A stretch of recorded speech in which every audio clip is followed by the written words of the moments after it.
আসসালামু আলাইকুম, আপনি কেমন আছেন? জি, ওয়ালাইকুম আসসালাম রাহমাতুল্লাহ। আলহামদুলিল্লাহ ভালো আছে। থ্যাংক ইউ সো মাচ আজকে আমাকে টাইম দেওয়ার জন্য এবং এই প্রোগ্রামটা জয়েন করার জন্য। It's my pleasure. প্রথম প্রশ্নটা করার আগে আমি একটু ব্যাকগ্রাউন্ডটা বলে নিতে চাই যেন ডিসকাশনটা একটা গতি পায়। বেশি না 4 to 5 মিনিটস লাগবে ইনশাআল্লাহ। আজকের এই লাইভ সেশনের জন্য আপনাকে পাবো এটা যখন কনফার্ম হলো এবং ডিসকাশনের সাবজেক্ট হিসেবে যখন Palestine and Israel issue selected হলো তখন প্রথমেই ভাবলাম যে দেখি সূরা বনী ইসরায়েল থেকে এই বিষয়ে আমরা কোনো গাইডলাইন পাই কিনা, যেহেতু তাদেরকে নিয়ে আলোচনা। এবং ফার্স্ট এন্ড ফরমোস্ট আমি যে বিষয়টা দেখলাম, আল্লাহ সুবহানাহু ওয়া তাআলা এই সূরার শুরুতেই বলেছেন যে বনী ইসরায়েলদের তিনি বিভিন্ন নবী রাসূলদের মাধ্যমে যে সকল কিতাব দিয়েছেন সেখানে পরিষ্কার জানিয়ে দিয়েছেন তোমরা অবশ্যই পৃথিবীর বুকে দুইবার বিপর্যয় সৃষ্টি করবে। লা তুফসিদুনা ফিল আরদি মাররাতাইন। এখানে মাররাতাইন মানে টুয়াইস, দুইবার। কিন্তু কোন দুইবার? আমি তাফসিরের কিছু বই আর ইসলামিক হিস্ট্রি কিছু রেফারেন্স ঘেঁটে দেখলাম যে এই বিষয়ে আসলে দুই রকম অপিনিয়ন আছে। কেউ বলছেন দুটো ঘটনাই অলরেডি ঘটে গিয়েছে, both incidents have already been taken place। কেউ আবার বলছেন না, বনী ইসরায়েলদের প্রথম বিপর্যয়টা অলরেডি ঘটেছে ঠিকই, কিন্তু সেকেন্ড এখনো ঘটেনি।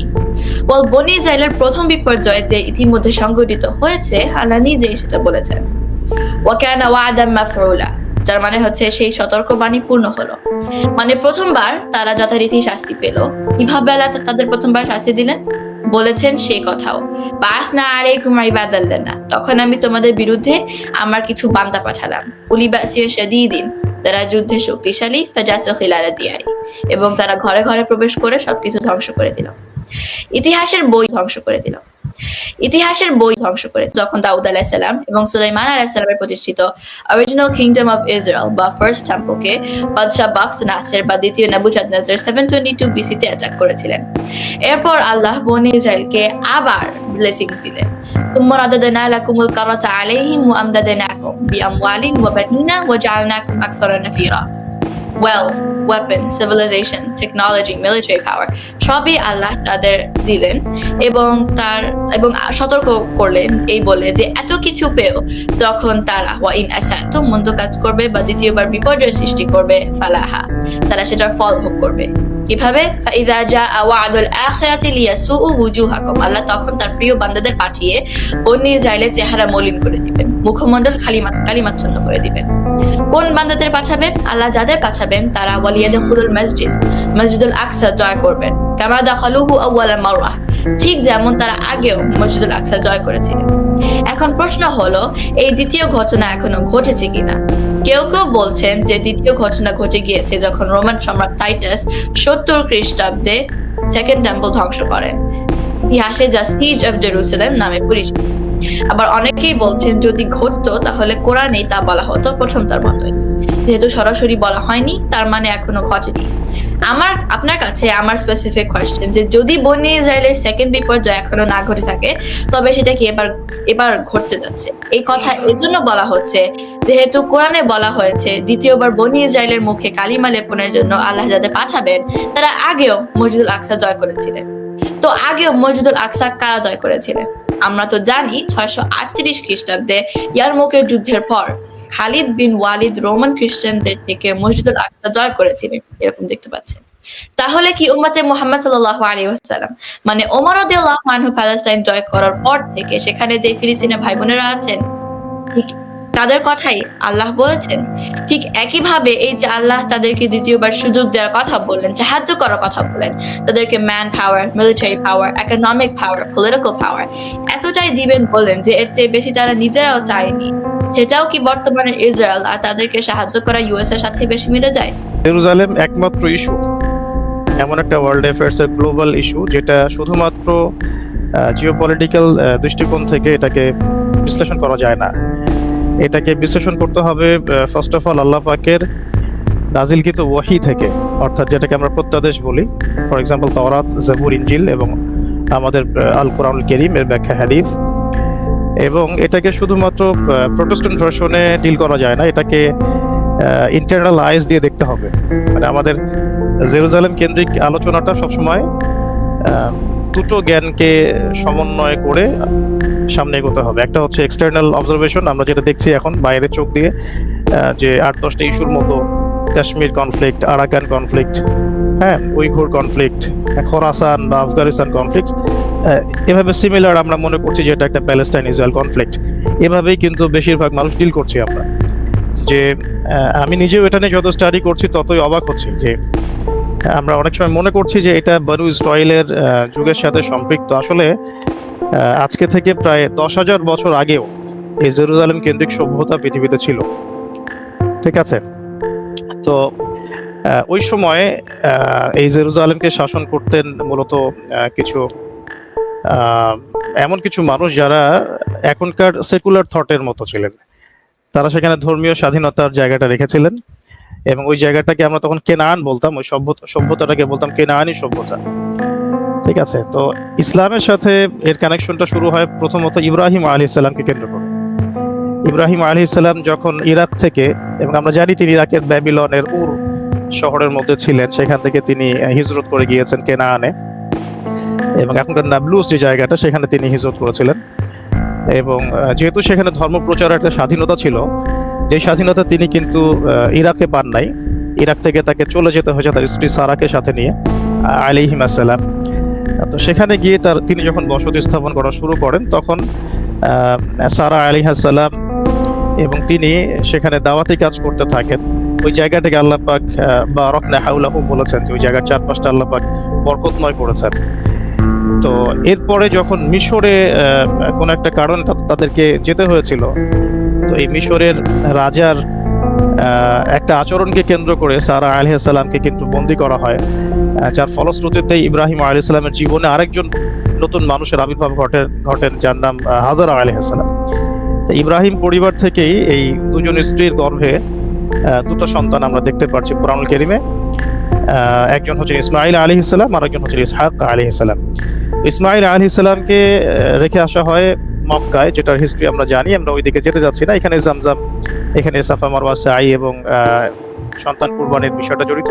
তবে এতটুকু বলে রাখতে চাই আমাদের দর্শকদেরকে যে আমরা যে নবীর উম্মাহ অর্থাৎ মুহাম্মদ সাল্লাল্লাহু আলাইহি ওয়াসাল্লাম, ইসমাঈল আলাইহিস সালামের এই ট্রাইব থেকেই বনু আদনান এর আবির্ভাব, এবং ইয়েমেন থেকে আগত জুহরুম গোত্রের কাছ থেকে তিনি আরবি ভাষা শিখেছিলেন, সেখানে বিয়ে শাদী করেছেন, এবং আস্তে আস্তে এদিক থেকে আদনানি আরব, এবং তারপরে আসে কুরাইশ, দেন বনু হাশিম।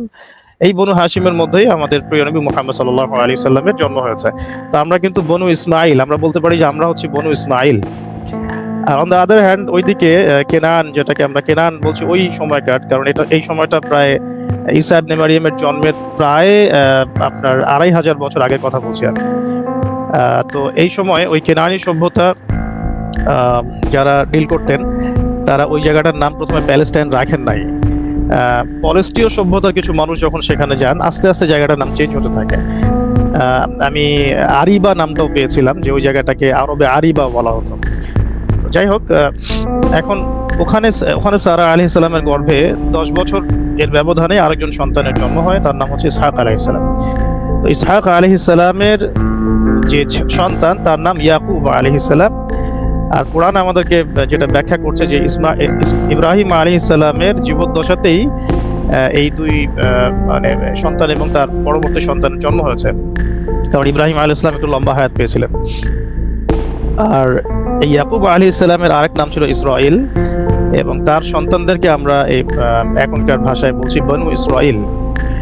বাই দ্য ওয়ে, এখানে ইয়াকুব আলাইহিস সালামের 10 সন্তান ছিলেন, এক স্ত্রীর 10 সন্তান আর এক স্ত্রীর 2 সন্তান। তো সেই 10 সন্তান এবং 2 সন্তানের ঘটনা আমরা সূরা ইউসুফে পাই। দ্বিতীয় যে স্ত্রী, তার গর্ভে ছিলেন মূলত ইউসুফ আলাইহিস সালাম এবং বেনিয়ামিন, আর বাকি 10 সন্তান আরেক স্ত্রীর গর্ভে ছিলেন। তো কিভাবে তারা মিশরে আসলেন, এই হিস্ট্রিটা কিন্তু আমরা জানি। এটা একটা মজার ব্যাপার, এবং এটা আমি নিজেও আজকে পড়ছিলাম, আর নতুন করে যতই পড়ছিলাম ততই মনে হচ্ছে আমি কিছু জানি না। তো মিশরে আসার রাস্তাটা ছিল ইউসুফ আলাইহিস সালামকে কেন্দ্র করে। ইউসুফ আলাইহিস সালামের সেই কুয়ায় নিক্ষেপ করা, সেখান থেকে আজিজ তাকে কিনে নেয়া, তারপরে মিশরের বাজারে তাকে সেল করা, বিক্রি করা, সেখান থেকে রাজপ্রাসাদে, সেখান থেকে একজন নারীর জিনার প্রলোভন অস্বীকার, সেখান থেকে জেলখানায় অনেক বছর থাকার পরে আবার মিশরের খাদ্য মন্ত্রণালয়ের দায়িত্ব পাওয়া। এই যে একটা আহসানুল কাসাস যেটা আমরা বলি, ইউসুফ আলাইহিস সালামের জীবনকে কেন্দ্র করে এটা ঘুরেছে। আর সবশেষে ইউসুফ আলাইহিস সালামের স্বপ্ন সত্য হয়েছে। সেই যে চাঁদ তারার স্বপ্ন তিনি দেখেছেন, এটা বেসিক্যালি ছিল ইয়াকুব আলাইহিস সালামের পুরো বংশধর মিশরে আসবেন এবং এই সিংহাসন তারা পাবেন। একটু বলে রাখি যে ওই সময় মিশরে কিন্তু ফেরাউনদের শাসন ছিল না, বরং ওই সময় মিশরে অন্য একটা শাসন ব্যবস্থা ছিল, হ্যাঁ, যেটাকে আমরা হাকাসাস নামে অভিহিত করতে পারি। অন্য জায়গায় অন্য নামে এসেছে। তো এরা কিন্তু একটু লিবারেল ছিল, এরা মানুষকে ধর্ম পালনের স্বাধীনতা দিত। তো এরপরে ইউসুফ আলাইহিস সালাম যখন সিংহাসনে আসেন, তখন তিনি ইয়াকুব আলাইহিস সালাম এবং তার অন্যান্য ভাইদেরকে এবং পুরো পরিবারকে মিশরে নিয়ে আসেন। তো কেনান থেকে বা এখনকার জেরুজালেম প্যালেস্টাইন থেকে ইয়াকুব আলাইহিস সালামের বংশ বনু ইসরাইল মিশরে চলে আসলো। এবং আমি তাফসিরে দেখেছি যে তাদের তখন টোটাল সংখ্যা ছিল প্রায় 72 জন, মাত্র 72 জন। এবং এবার তারা মিশরে বসবাস করা শুরু করলেন। তো মিশরে প্রায় 150 বছর ইউসুফ আলাইহিস সালামের যুগটা চলেছে এবং একটা স্বাধীন সার্বভৌম পরিবেশের মধ্যে তারা দ্বীনের দাওয়াত দেওয়ার সুযোগ পেয়েছিলেন। কারণ আমি বলেছি ওই সময়কার ওই গভর্নমেন্ট ফেরাউন ছিল না। এটা কোরআনের একটা চমৎকার বাচনভঙ্গি, আপনি খেয়াল করে দেখবেন যে যখন সূরা ইউসুফে শাসককে সম্বোধন করার কথা এসেছে, তখন ইয়া আইয়ুহাল আজিজ কথাটা এসেছে। এখানে কিন্তু ফেরাউন শব্দটা আসে নাই। বোঝা যাচ্ছে যে ওই সময় ফেরাউনটা ক্ষমতা ছিল না। এরও প্রায় 50 বছর পরে, কোনো বর্ণনা আসছে 100 বছর পরে, ফেরাউনরা এবার এই যে ফেরাউন রেমেসিস যাকে আমরা বলি, ফার্স্ট রেমেসিস, সে এই সভ্যতাকে আক্রমণ করে মিশরের ক্ষমতা দখল করে। এবং তারা মনে করতো যে বনু ইসরাইলরা পূর্ববর্তী গভর্নমেন্টের অ্যালায়েন্স, এই কারণে বনু ইসরাইলদেরকে তারা চরমভাবে দমন নিপীড়ন শুরু করে। এমন ভাবে তাদেরকে নির্যাতন করে, যেটা আমরা কোরআনে বিভিন্ন সূরায় দেখেছি, ইউযাব্বিহুনা আবনাকুম ওয়া ইস্তাহইউনা নিসাকুম, বাচ্চাদেরকে হত্যা করা, মেয়েদেরকে জীবিত রাখা, দাসত্বের শৃঙ্খল, ডিভাইড অ্যান্ড রুল, মানে যত প্রকারের নির্যাতন পসিবল, এই সমস্ত পসিবল ওয়েতে এই ফেরাউনরা বনু ইসরাইলকে নির্যাতন করতে থাকে প্রায় 300 বছর। প্রায় 300 বছর। আজকে একটা প্রশ্ন মাথায় ঘুরছিল যে কিভাবে একটা জাতি হসপিটালে বোম মারতে পারে। পরবর্তীতে আমরা এটা মিলালাম এভাবে যে ফেরাউনদের এই 300 বছরের দমন পীড়নে তাদের তাওহীদ, তাদের ধর্মতাত্ত্বিক অবস্থা, তাদের নৈতিকতা, তাদের মানসিকতা, তাদের সাইকোলজি সবকিছুই পৈশাচিকভাবে পরিবর্তন হয়েছিল আর কি। ওই যে লেগেসিটা, এটা এখন পর্যন্ত তারা লালন করছে, এই কারণে এটা পসিবল হচ্ছে, আদারওয়াইজ হতো না। কোনো সুস্থ মানুষের পক্ষে হসপিটালে বোম মারা সম্ভব না, এটা আমরা বুঝতে পারছি। তো আমার কাছে এখন এটা ক্লিয়ার হয়ে গেছে যে মাশাআল্লাহ এটা এখান থেকে লেগেসি আসছে। তো যাই হোক, এর 300 বছর দমন পীড়নের পরে আল্লাহ পাক তাদের দিকে আবারও রহমতের দৃষ্টি দিলেন এবং আল্লাহ পাক তাদের কাছে মুসা আলাইহিস সালামকে পাঠালেন।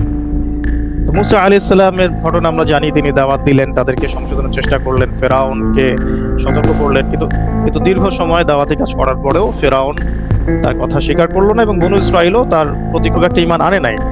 বারংবার তারা কিন্তু এখানে মুসা আলাইহিস সালামকে ভ্যাটও দিয়েছে। ইভেন আমরা দেখি যখন ফেরাউন এবং তার পুরো দলবল লোহিত সাগরে ডুবে মরেছে, তার মাত্র 40 দিনের মধ্যেই তারা বাছুর পূজা শুরু করেছে। আল্লাহ পাক আসমান থেকে খাবার দিয়েছেন, মান্না সালোয়া এসেছে, হ্যাঁ, তাদেরকে 9টা নিদর্শন দেখানো হয়েছে। কাউন্ট করলে দেখা যাবে 9টা নিদর্শন দেখানো হয়েছে। তারপরে তারা ঈমান নিয়ে আসে নাই। শেষমেশ আল্লাহ রাব্বুল আলামিন তাদেরকে যখন ফেরাউনের কবল থেকে মুক্ত করলেন, তারা উইদিন 40 ডেজ বাছুর পূজা শুরু করেছিল। শেষমেশ তাদেরকে জীবিত থেকে মৃত্যু দিয়ে 70 জনকে জীবিত করা হয়েছে আবার, তারপরেও তারা আল্লাহকে অস্বীকার করেছে। এমনকি তারা শেষে বলেছে যে লান নুমিনা লাকা, আমরা আপনার প্রতি ঈমান আনবো না, হাত্তা নারাল্লাহ জাহরা, যতক্ষণ না আপনি আল্লাহকে সামনে এনে দিচ্ছেন। তো এই ছিল তাদের ক্যারেক্টারিস্টিক কোয়ালিটি বনু ইসরাইলের। তারপর মুসা আলাইহিস সালাম সর্বশেষ তার জীবনের শেষের দিকে একটা ওহী প্রাপ্ত হয়েছিলেন, যেটা আমরা সূরা মাইদার সম্ভবত 21 বা 22 নম্বর আয়াতের দিকে পাচ্ছি, যে মুসা আলাইহিস সালাম বলেছিলেন যে ইয়া কওমি, হে আমার কওম, উদখুলুল আরদাল মুকাদ্দাসাতাল্লাতী কাতাবাল্লাহু লাকুম।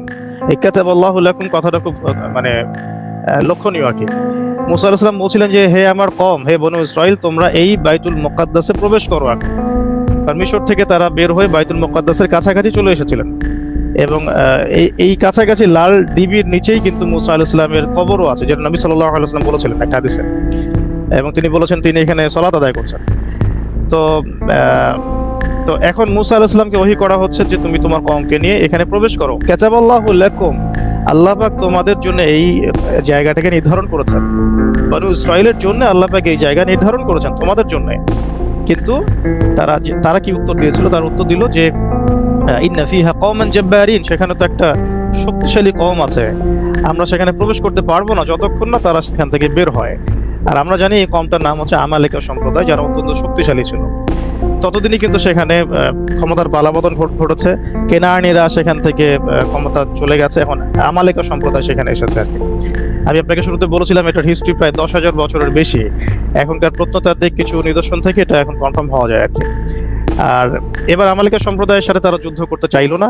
মুসা আলাইহিস সালাম বললেন যে তোমরা যদি সেখানে আল্লাহর উপর ভরসা করে প্রবেশ করো, আল্লাহ তোমাদেরকে বিজয় দিবেন। তারা বলল যে ইয়া মুসা ফাযহাব আনতা ওয়া রাব্বুকা ফাকাতিলা, তুমি এবং তোমার রব গিয়ে যুদ্ধ করো, ওয়া ইন্না হাহুনা কাঈদুন, আমরা এখানে বসে থাকলাম। তো কত বড় উদ্ধত আচরণ থাকলে মানুষ এভাবে বলতে পারে যে তুমি এবং তোমার রব গিয়ে যুদ্ধ করো, আমরা এখানে বসে থাকলাম। এই কথাটা কিন্তু ওর বদরের মাঠেও পাই, যখন নবী সাল্লাল্লাহু আলাইহি ওয়াসাল্লাম 313 জন সাহাবীকে বলছিলেন যে আমরা কি যুদ্ধ করব না আমরা বিকল্প কোনো কিছু চিন্তা করব। সাদ বিন মুয়াজ রাদিয়াল্লাহু আনহু বলেছিলেন যে ইয়া রাসূলুল্লাহ, আপনি যদি আমাদেরকে উত্তাল সাগরেও লাফ দিতে বলেন, আমরা সেখানে আপনার সাথে ঝাঁপ দিব। আমরা সেই কথা বলবো না যে কথা মুসা আলাইহিস সালামকে তার কওম বলেছিল। তাহলে এখান থেকে এটা কিন্তু একটা খুব স্ট্রং একটা মেসেজ আমাদের মুসলিম উম্মার ফ্রিডম ফাইটার ভাইদের জন্য আর কি।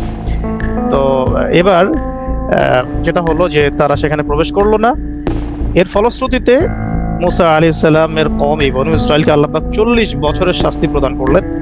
কারণ কিছুদিন আগেই তাদেরকে ফেরাউনের কবল থেকে মুক্ত করে নিয়ে আসা হয়েছে। 40 বছরের শাস্তি ছিল ওই তিহ উপত্যকা, যেটা আমরা এখন জেরুজালেম কেন্দ্রিক পাশে যে তিহ উপত্যকাটা দেখি, অনেকে এটাকে মিশরের সিনাইয়ের সাথে তুলনা করেন। এই জায়গায় তাদেরকে 40 বছর উদ্বাস্তুর মতো একটা উন্মুক্ত কারাগারে রেখে দেওয়া হয়েছে। আমি আপনাকে বলেছি যে প্রত্যেকটা লেসন তারা এই ফেরাউনের এই সময়গুলো থেকেই পেয়েছে, যা তারা এখন ইমপ্লিমেন্ট করছে মুসলিমদের উপরে। এই যে গাজাকে যে উন্মুক্ত কারাগার রূপে রাখা হয়েছে, এটা তিহ উপত্যকার এই শাস্তি থেকে তারা নিয়েছে।